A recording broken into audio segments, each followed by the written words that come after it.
All right, ladies, our first main lift is the barbell hip thrust. So to set up, you're going to grab a bench, preferably a flat bench. It's going to be easiest. Push it up against the wall.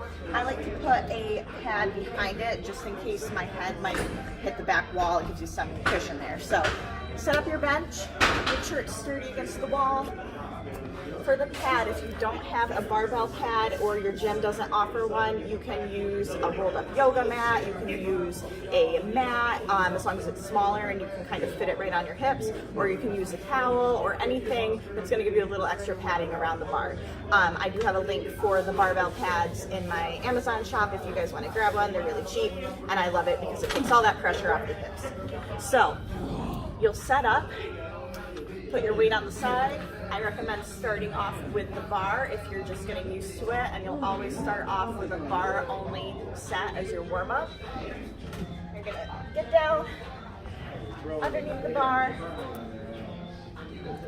roll it right onto your hips. You don't want it up on your stomach, you don't want it down on your thighs. You want it to be right on that hip bone, right where your legs crease.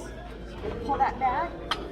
Your upper body should be on the bench from about the middle of your shoulder blades up.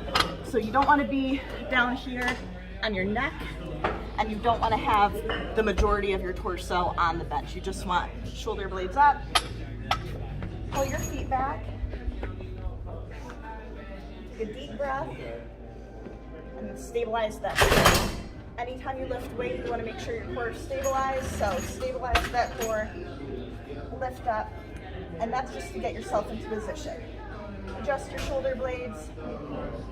You want your feet to be pretty much perpendicular with your knees. That's the most basic setup. Some people who are quad dominant may find that it's better for them to be out a little bit farther, but generally you want your feet to be pretty much perpendicular underneath your knees when you're in the top left out position.